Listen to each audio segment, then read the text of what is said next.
Self-harm is a phenomena in which a person resort to all the methods that can basically harm himself in the bodily ways and even in the psychological ways. So all of these things basically resort to self-harm. Self-harm is basically a psychological behavior, or any depressive episode can commute to this self-harm phenomena.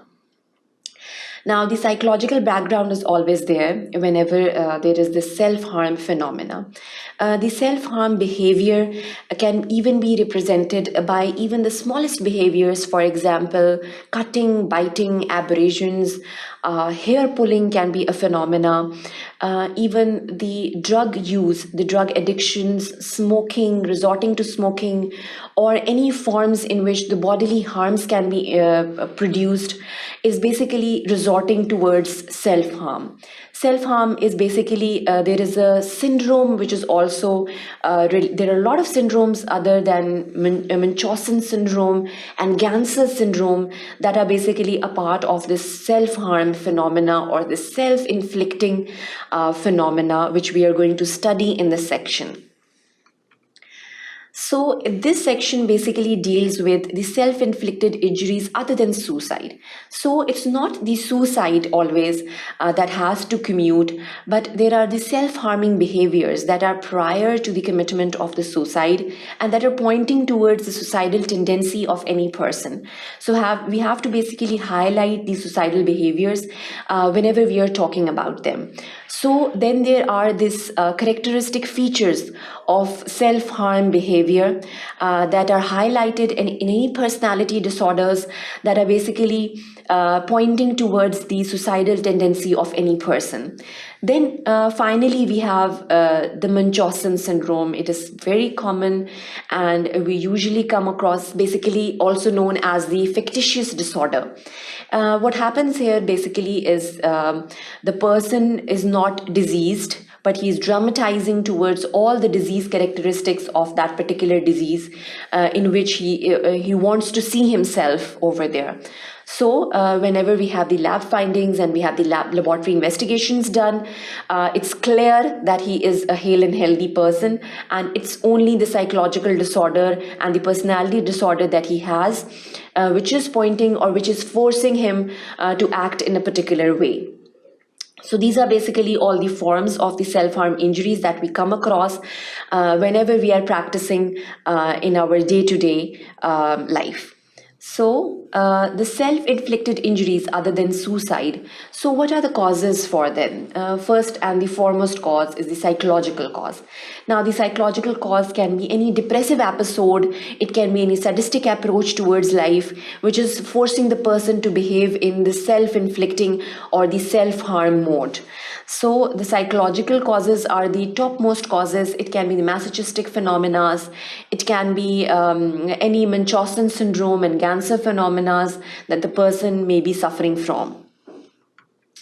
Then we can have hundreds of small wounds which may be present on the person, which are indicating towards the self-inflicted injuries or the self-inflicted pattern of his lifestyle. Then the arms are covered with scores of parallel superficial incisions from a knife or a razor. So whenever we'll examine the person in detail, we'll find out that he has a lot of tentative cuts, a lot of hesitational cuts, especially on the accessible parts of the body. So the self-mutilation of the genitals is another phenomena which is seen in the schizophrenic patients. So the person may be suffering from the schizophrenia, or he may be in a Munchausen state in which he's thinking that he's suffering from schizophrenia and he's self-mutilating his genitals. So that is a very important thing, and we have to focus on that as well. Then we can have the fabrication of the injuries to stimulate assault. So the person may sometimes dramatize that he's been abused at home, or even the child abuse can be sometimes dramatized in such states.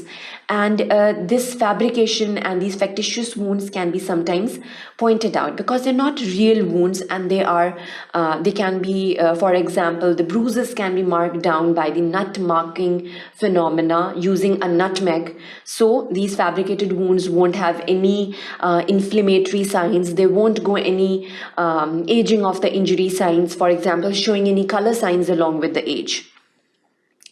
Then we have different forms of malingering. Malingering, as I've already referred to as, it is basically seen in soldiers or in job states in which there is a very tough type of a job, and the person usually resort towards malingering just to self-inflict himself and to get some benefit out of it.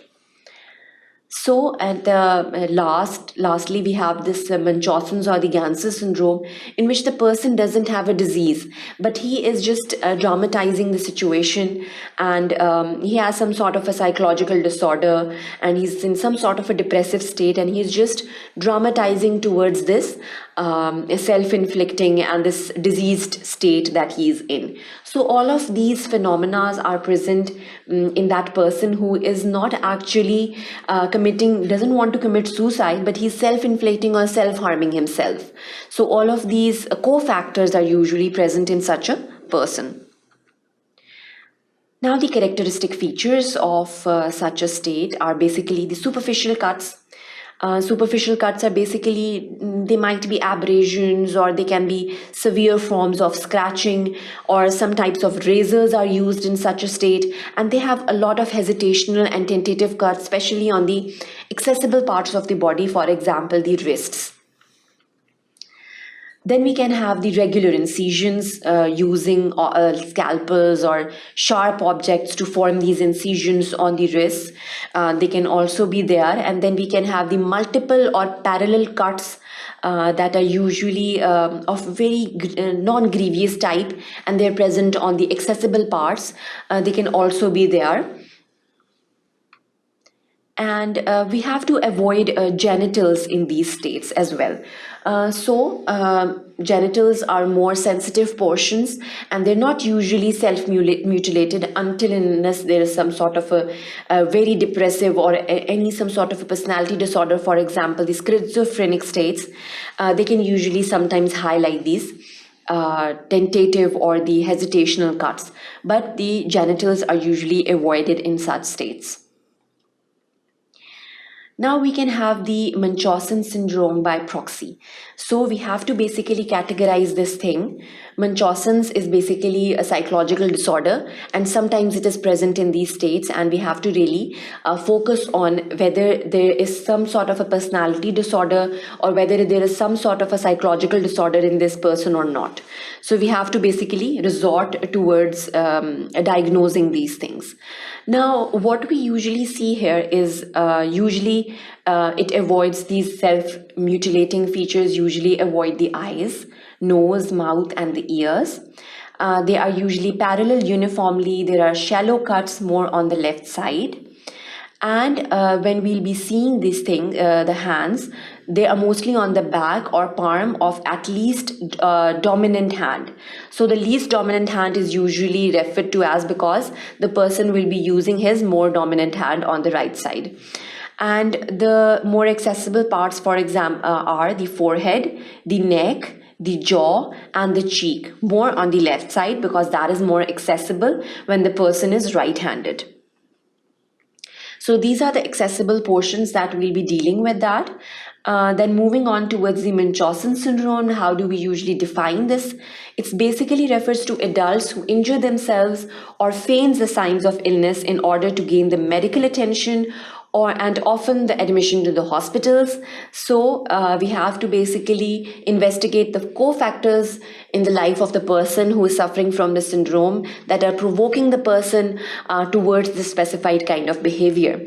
So this is very important, and usually the doctors come across a lot of patients suffering from this Munchausen syndrome. So we should be knowing about it, and we should be knowing how to diagnose this thing. So in this section, basically, we dealt with all the non-suicidal forms of the self-infliction and how can we come across them, what are the cofactors towards this, and how can we diagnose such cases in which the person has some sort of a personality disorder towards the self-mutilating and self-harming behavior. That was the end to this section. Thank you for watching sqadia.com.